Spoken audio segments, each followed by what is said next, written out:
ඊට පස්සේ ඕම ශුක්‍රාණුව අණ්ඩානුදානිය ඇතුළට යනවා. ඇතුළට ගිහිල්ලා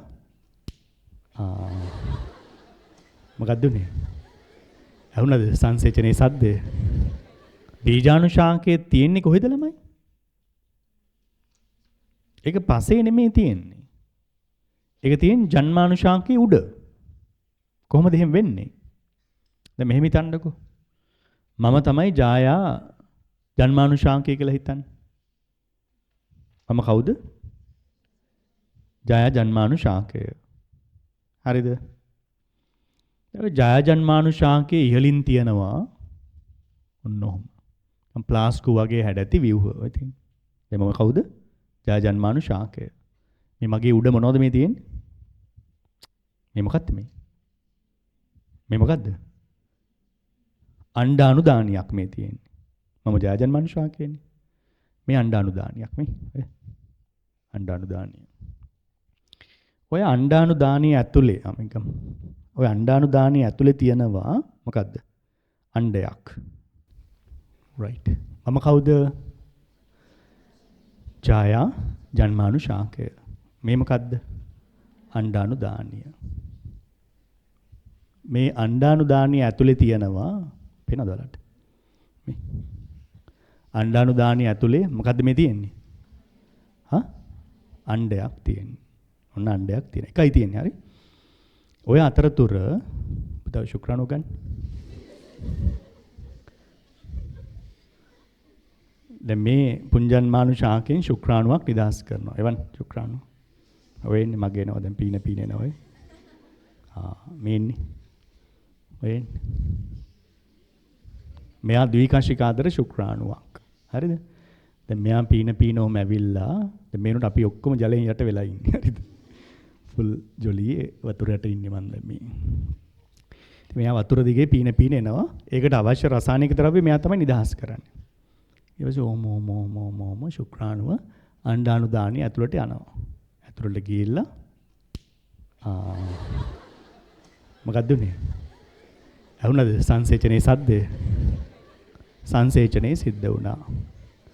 දැන් මේ මොකද්ද මේ තියෙන්නේ? මොකද්ද මේ තියෙන්නේ? යුක්තාණුව. මේ තියෙන්නේ යුක්තාණුව. මේ හරියට තේරුම් ගන්න. යුක්තාණුව තියෙන්නේ කොහෙද? අණ්ඩානුදානිය ඇතුලේ තියෙන්නේ. අණ්ඩානුදානිය තියෙන්නේ කොහෙද? ජායා ජන්මානුශාකයේ උඩ. දැන් මම ජායා ජන්මානුශාකයේනේ. මේ අණ්ඩානුදානිය. ඒක ඇතුලේ අණ්ඩේ තිබ්බා සංසේචනය වුණා. දැන් යුක්තාණුවක් තියෙනවා. දැන් මේ යුක්තාණුව ඊට පස්සේ අණුරණයෙන් බෙදෙනවා. අණුරණයෙන් බෙදුනහම එයා ටික කවුරු බවටපත් වෙනවද?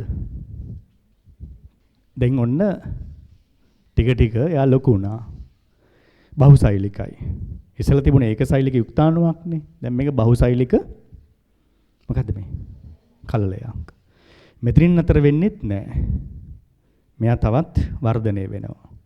මම පොඩ කල්ලේ සාක්කුවට දාගන්නම් හරිද? පුතා බෝතල දෙන්න. right.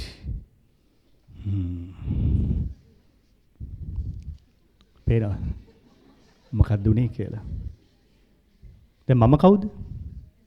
මම අමතක කරන්න එපා. ඔබ කවුද? ජායා ජන්මානුශාකය. මේ මොකද්ද? අණ්ඩානුදානිය. දැන් අණ්ඩානුදානිය ඇතුලේ සංසේචනය වුණා, යුක්තාණුව හැදුනා, කලලය හැදුනා. කලලය ඔන්න වර්ධනය වෙලා දැන් මේ කවුද ඉන්නේ? බීජාණුශාකය. දැන් බීජාණුශාකය පසත් එක්ක සම්බන්ධයක් තියනවද? පසට සම්බන්ධ වෙලා නැහැනේ. එයා මටයි සම්බන්ධ වෙලා ඉන්නේ. එහෙනම් බීජාණුශාකයට ස්වාධීන ශාකයක් වෙන්න පුළුවන්ද? බෑ.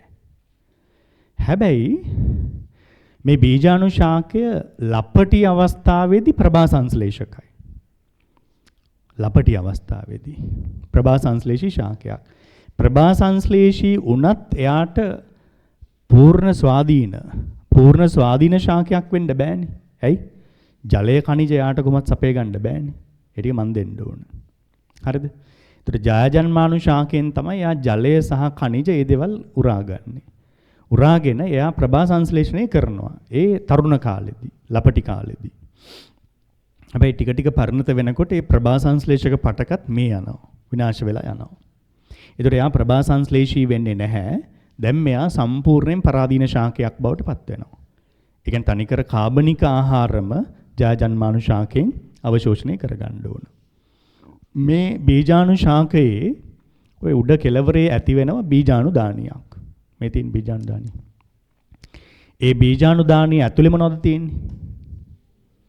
බීජාණු මාතෘ සෛල. මොන ගුණයිද?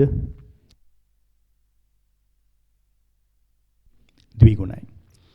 ඒ බීජාණු මාතෘ සෛල ඊට පස්සේ ඌරණයෙන් බෙදෙනවා. බෙදිලා ඒක ගුණ බීජාණු හැදෙනවා. ඊට පස්සේ මේක පුපුරනවා. කාගේද බෝතලේ? පුපුරන්නද? හා? මේ පිපුරුවේ නෑ නේ පුතා. අන්න දැක්කා. දැන් අර ස්පෝටිකාව විවෘත වුණා. ඔය බීජාණු ශාකයේ උඩින් තියෙනවා ස්පෝටිකාව හේවත් බීජාණු දානිය. ඒතර පරිණත වෙනකොට දැන් මේක ඇතුලේ බීජාණු හැදිලා තියෙන්නේ මේක පුපුරනවා. දැන් එළියට යනවා බීජාණු. ඒ බීජාණු සුළඟ මගින් ව්‍යාප්ත වෙලා ගිහිල්ලා සුදුසු තෙතමනේ සහිත පස මත තැම්පත් වෙලා ප්‍රරෝහණය වීමෙන් එබෙනවා. කලලේ සාක්කු වෙන්නේ. හරිද? කලල සාක්කුවේ දාන් ඉන්න හොඳ නෑ පුතා. කයින් කරමු. ඒ බීජාණු ප්‍රරෝහණය වෙලා ඔය විදිහට අලුතෙන් ජන්මානු ශාක ඇති වෙනවා. ඔහොම තමයි වැඩේ යන්නේ. මෙන්න වගේ බීජාණු ශාකේ.